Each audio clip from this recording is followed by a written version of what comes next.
let's jump right in. So I haven't introduced myself on one of these videos in a long time. My name is Abby Gabarella. I'm an astrologer. I'm a coach. I'm an energy worker. And I love talking about the energetics with the astrology because in my world, astrology just is energy. And what's happening here on the micro affects what's happening on the macro, and what's happening on the macro affects what's happening on the micro. It's a symbiotic relationship. And if you are alive and you have a pulse, likely you have been feeling the intensity of this year, but specifically these last few days. Venus is conjunct Pluto, and Venus is starting her retrograde. She goes retrograde about every 18 months. And this retrograde is unique because it happens in Capricorn. And Venus on its own in Capricorn, it isn't a super friendly place for Venus to be. And the fact that it's conjunct, which means right next to the Lord of the Underworld, Pluto, is intense. And so I have a whole other video on that if you want to go check it out.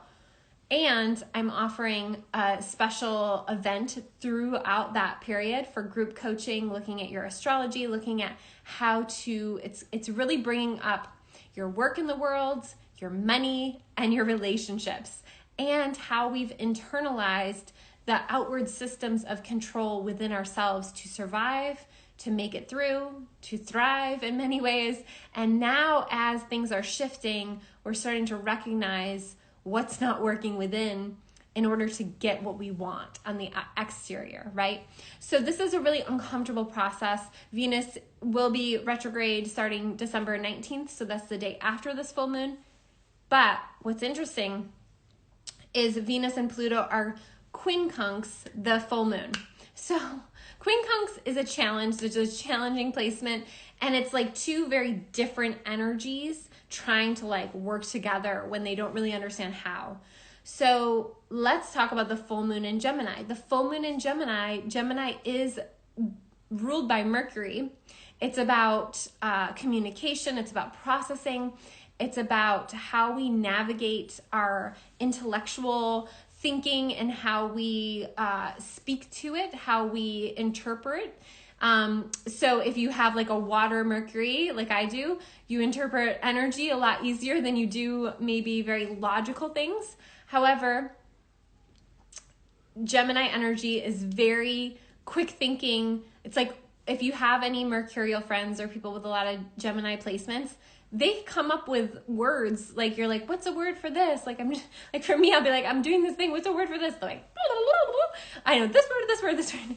So very Mercurial, very fast moving, very good with their thinking and that trickster energy. Okay, that trickster energy is important because we, with Gemini placements or with the moon in Gemini, can trick ourselves into thinking that our feelings aren't important, trick ourselves into thinking that we're okay when really there's some process that we need to be feeling and moving through. And so since the moon is quincunx Venus, the big feeler, like gets what she wants by magnetizing and by allowing the flow and the process to come through, there's this very push-pull energy with this full moon around trying to hold on to the old ways of being that kept you getting straight A's in school or kept you, as the favorite among your family members because you jumped through the hoops or you did the thing. There's that people pleaser part of ourselves that just wants to do the thing right, just wants to get it right. And then there's that deeper uncovering of what really is going to make you happy, what's really going to ignite your desire, your true self. Hi, if you're just joining me, type your first name in the chat if you'd like me to pull a card for you. I'm going to be doing that after I get through the astrology piece.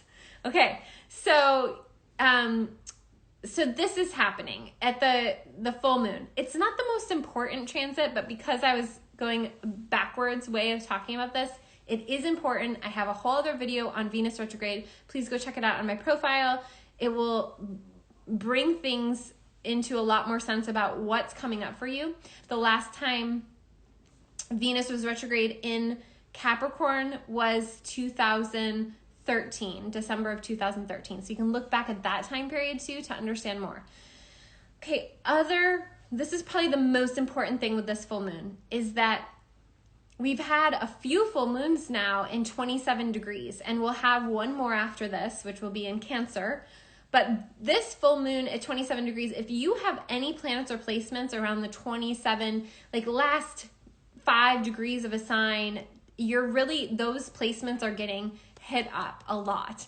And so with this 27 degree Gemini full moon, what is happening is it's opposing exactly to the degree the galactic center. And the galactic center in the chart, so we all have a chart, it's a circle. It's literally like if you took planet Earth and you just zoomed out in 360 degrees, you'd have that circle, right, of the sky. And that is your chart. And the chart is out there right now. We are born with the chart, and then that chart keeps happening. Every moment is a snapshot of that chart. And so out there in the sky, what's happening with this full moon is that the moon is opposing the sun. That's a full moon. And the moon is exactly opposing the galactic center, which means that the sun is on the galactic center. There will be this weekend, so we're talking about December 18th, 17th, 18th, and 19th, there will be some awareness, some activation of the cosmic realm, of information, downloads coming through. Also, sometimes the illumination is in the blocks to information coming through. Because it's very mercurial with Gemini energy, it might be recognizing where you're blocking yourself off from information or accessing downloads or bigger cosmic forces that want to help you or to move you along in your life. So it's really good to look at where the last few degrees of Gemini fall in your chart. And then also, I like to know where the galactic center is in your chart, and that's at 27 degrees of Sagittarius. Those 2 points are the most important to know this weekend for the full moon in Gemini. So it's Monday, but this is happening, and because of all the other transits that are happening in the sky right now, it's all big. You're feeling it. It's big stuff that we're working through, so I want to talk about it. So that's happening. Then we also have Neptune, who has recently just gone direct, making a very wide T-square, but still a T-square. It's within 10 degrees of this full moon. And that invites us to really look at where we've been under illusions in our own life. Wherever this setting falls for you in your chart, wherever those degrees, 27-ish degrees of Gemini Sag fall for you, where have you been under illusions, or where have you not been wanting to really get to the truth of certain things? Oftentimes we say we want something, but when it comes down to it, who we have to actually be to receive that thing becomes too much of a challenge. We'd prefer to be comfortable. And so this full moon really highlights and illuminates that. It also, on the world stage, since the moon represents the people in Gemini, processing and awareness coming through, something might be revealed or shown to us during that full moon time. Now, there also might be a lot of distractions during that time because of that, and that is typically what we find in our quote-unquote news system in America right now, or worldwide. Hi, if you're just joining me, we're talking about the full moon. Okay, and so when we have a T-square with a full moon, it's more action, it's more zingy energy, and because of that we want to move a little slower. We want to, if we feel like this full moon we actually need to be alone or set some alone time, it's really important that you honor that, because we can say things, especially with the moon in Gemini, we can say things we don't mean, we can say things that we regret later, and this is very much highlighted with Saturn and Uranus setting up for their final square of 2021. Again, other posts, if you go to my YouTube, I have a video on that. There's other posts around that, so I'm not going to go into it too much. But it's shaking up big systems, and this is felt in the most intimate relationships that we have, because micro to macro, macro to micro, we're affected by the outside world, but we're also, our ability to resolve our intimate relationships have a great effect on the larger collective. So when we're able to confront and face those intimate relationships in a very adult way, in a very not triggered way, we are causing great healing on the planet. So really look at and understand issues that are coming up in your intimate relationships. Try not to shove those under the rug at this time, because they're opportunities for you to grow. It's very important, though, to not have a trigger response, and that's very common with Moon in Gemini. So breathing, taking space, again, take that alone time this weekend if you need to, because we're really prepping for this, I hate using the word reset, but rebirth with the darkest day and the winter solstice coming. We are, at this time, I personally believe it's the most challenging time of the year, as we're moving towards those end degrees of Sagittarius, and the darker days get darker and darker and darker. Once we hit that reset at the solstice, things start to shift. We start to notice that light coming back, even though it's so minuscule as it starts.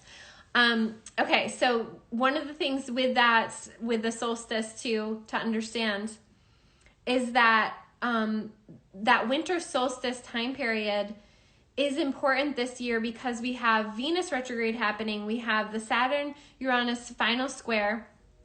It's very active, and it's showing us where we're clearing out and cleansing our bodies, our energy fields. And so the card that I pulled for this time period is the Cosmic Whirlwind. And sometimes things feel really crazy and really like you want it to be calmer, you want things to be a certain way, you think you know what's best for you. But sometimes, a lot of the time, we don't really know. And we are required and asked to surrender at a greater degree so that we can really receive the information, the next thing that's supposed to come through. We can't do that if we're always in a place of we know and we're just going to move forward and we're going to make stuff happen. We have to surrender and allow things to come through that want our attention, want a shift within us. And this happens at a cellular level. And I believe that this end of the year, this last little bit of December, is going to be very potent and ask you to do things differently than you have probably in other years around this time of year, to be a little bit more aware. Maybe you'll be waking up earlier and sitting in quiet for 10 minutes before you have your morning cuppa or whatever. Something that's going to shift within you, and really it's about these baby steps, allowing the surrender and allowing yourself to do something different so that you can get different results. Okay, so when we have a T-square at a full moon, we really want to look to that invisible leg, and the invisible leg with the full moon in Gemini opposite the galactic center with the sun in Sagittarius, T-square with Neptune in Pisces, all mutable, is you want to look to the last 10 degrees, the place in your chart where the last 10 degrees of Virgo is. Lean into self-care. Lean into taking good care of your body. Lean into health and well-being. I've been leaning into my plants, like repotting my plants and taking good care of my plants, because anything that's going to have you taking such care of something in your environment is going to require you to do the same within. So that extra care is really being asked to be looked at. And Virgo is also the sign of the healer. So where in your life is asking for healing? Which leads me to another important point in your chart during this time. We have Chiron squaring Mercury, which the reason I'm bringing it up is because this full moon is mercurial. Mercury rules Gemini. So to have Mercury squaring Chiron at the time of the full moon is very important to look at wounds that want our healing, where we have had to kind of push aside healing, but now we have to make that space for it. Chiron is the wounded healer. Chiron can heal anyone that comes in his path, but with his own self, he struggles. And so when we are in a time period where Chiron energy is stirred up, it can feel like, again? I'm having to deal with this again? Like, I did this healing work. I've already processed this. I can't believe that feeling's coming up again. And it's really important to understand Chiron in Aries is all about healing our identity and false beliefs around our identity that were impressed upon us at a young age. Our birth, Like, what did your parents say about you when you were born? Were you the firstborn? Were you the secondborn? Were you the surprise fourthborn? You know, what was your birth order? What were the stories that your family spoke over you before you had a cognizant awareness of what they were saying? But you took on that role. You took on the role that they gave you. And so this time is asking for us to like shake all that up, clear it out. Mercury is asking us to reprocess, reanalyze. We are not computers, but there is a lot in our brain that functions like a computer. And in order to fully process things and transform, it has to happen in a full body experience. And that's the part of us that's not a computer, where feelings or beliefs or ideas might come up that don't make logical sense to you. That you're like, well, I had a good enough childhood. I don't know why this is coming up. Well, what if you just allowed yourself to go there? What if you just allowed yourself to feel? What if you just allowed yourself to move through it? And this full moon, in that sense, is very healing, but it typically comes from a conflict. So that's why I say, try not to be in a reactive state. If you feel yourself going there, what are the things that you need to do for self-care in order to not go there? So since this is happening at a cellular level, being aware of a cleansing that's taking place and really coming at it from that perspective, a cleansing to the way that you communicate, a cleansing to the way that you take on information or take on other people's energies. That the things that you processed in your body as acceptable now might feel toxic. And that can be frightening. And that can kind of not really allow us to know what's coming next. So if that is happening in your world, remember that the first step in healing is awareness. And when we're aware of something, it can feel overwhelming. But the reality is you're doing the work. Simply by being aware of something is healing it. It's shifting it.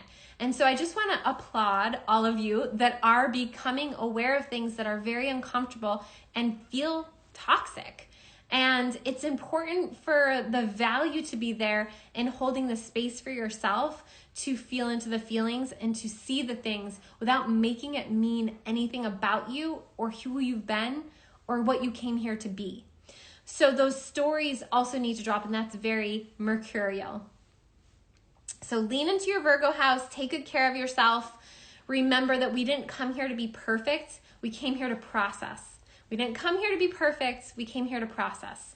And the collective is really going through it. So the more that you can tap out when you need to is going to help everyone. And then only come in when you have this beautiful medicine to share. So I'm going to pull a card for everyone for the full moon. And then if you type your first name in the chat, I'm also going to pull you a card for the full moon. And if you're interested in working with me on a one-on-one basis, I have a coaching spot available starting January 2nd. So if you're interested, I have a bunch of different options around what that can look like. It's either 1 month, 3 month, or 6 month coaching availability where we go into the astrology, the energetics, and the practical in order to have the real transformation in your life that you're ready to have. Ooh, I just saw a little something, little bling bling in the corner of my eye. Okay, I'm getting the deck that I want. Okay. Oh, and if you haven't already ordered your Planetary Planner, if you order, I think probably in the next 2 days, you'll get it before winter solstice. This starts with the winter solstice each year, but actually this one starts a little bit before because it has pages for Venus retrograde. Also, Jupiter is about to move into Pisces. It has pages for journaling on that. So it's part journal, part planner, and speaks to each full and new moon and tells you where it's happening so you can start to learn the astrology and gain more understanding for where it's happening in your chart. So if you want that, the link is in my profile, but I'll post it to my story right after this too. Okay, so I'm going to pull a card for everyone. And then if you want a card, if you already typed your name into the chat, you're already in. But if you want a card, just type your first name in the chat. Okay. So this is for everyone for this full moon in Gemini. Sorry, it just moved the camera. Okay, whoa. Okay, so it's important for us to tap into our creativity. Ring light. Creativity at this time. Work. Okay, and then I'm going to do one more for the full moon for everyone. Ooh. It's a ripe opportunity. So really these are really positive cards for the full moon. So tapping into the ripeness of this time, tapping into the creativity at this time. I'm feeling creative. I don't know if you guys are. Okay, one last card for the full moon. I feel like there's something else. Okay, and possibilities, because that galactic center is really the focal point of this full moon. So that's really cool. That's possibility. So yay. Well, thank you all so much for being here. I'm going to wrap up. I think I got everybody that put their name in. Hi. Oh, if you're just tuning in, hello. And just know that, I'll be doing year ahead readings, which is part tarot and part astrology. They're super fun to do. I only have about 10 spots that I open up usually. So I'll be posting those around the solstice time. I think it's such a great time to get in the energy of those and start like dreaming up and envisioning your next year. So I have those posted soon, or you can message me if you want to be on the list to be in the know about those. So I hope you all have a beautiful full moon. Thank you for tuning in, and I'll be back later this week with a Jupiter moving into Pisces video and going over each one of the houses. So you'll definitely want to check out that if you're curious about Jupiter and learn more about that. Okay, take good care.